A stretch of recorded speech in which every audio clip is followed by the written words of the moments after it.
ମା ଫୋନ କଲା କହିଲା 8 ବର୍ଷ ନଉଛି ତୁ ନେଇ ଆସି ମୋ ପୁଅ ପାଇଁ ରଜକୁ। ହ୍ୟାଲୋ ହ୍ୟାଲୋ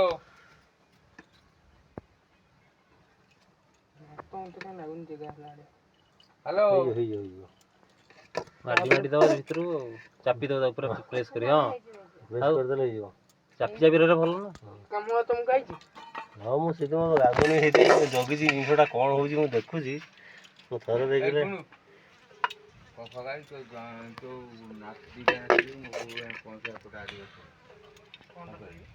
ତୁ କହୁଛୁ ତୁ ସିନା ମାରିଲୁ ନା ନାହିଁ ଜାଣିଛୁ ନା ମାରିଲା ମୋ ପୁଅ ମାରିଲା ମୋ ବାପାକୁ କୋଉଠି କହିଲ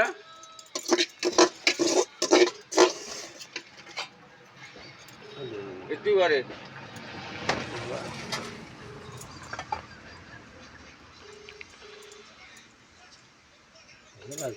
ମୋ ଦେଇ ଅଟକେଇଲା ବା କହିଲା ମୋ ବାପାକୁ ତୁ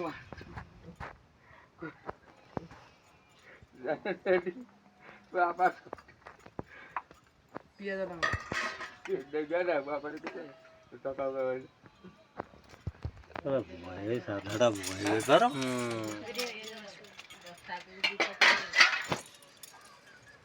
ଅଜା ତାକୁ ଭଲ ପାଏ।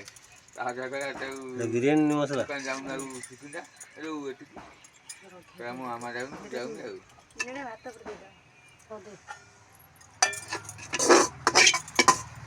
ପୁଦିନା ପତ୍ର ମା ଦେଇଛୁ ପୁଦିନା ପତ୍ର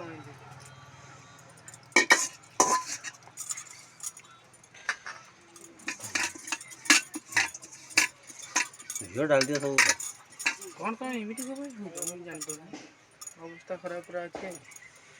ଆରେ ମୁଁ ଦେଖିବା ପାଇଁ ମୋର ଅବସ୍ଥା ଖରାପ, ମୁଁ ଖାଇବା ପାଇଁ ମୋର ଅବସ୍ଥା ଖରାପ।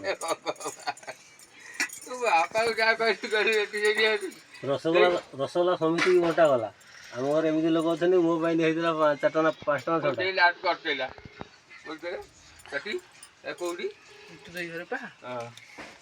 ଆଉ କ'ଣ ମସଲା ଦିଆବୁ?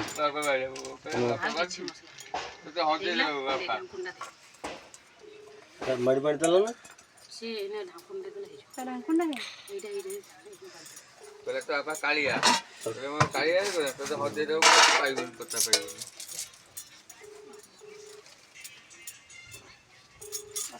ଚାରିପଟ ବସି ଦିଅ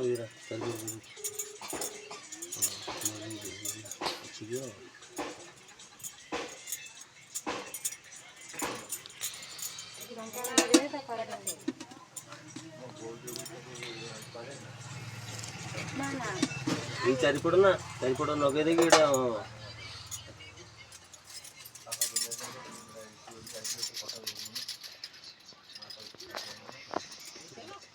ପ୍ରେସର କୁକର ହେଲା।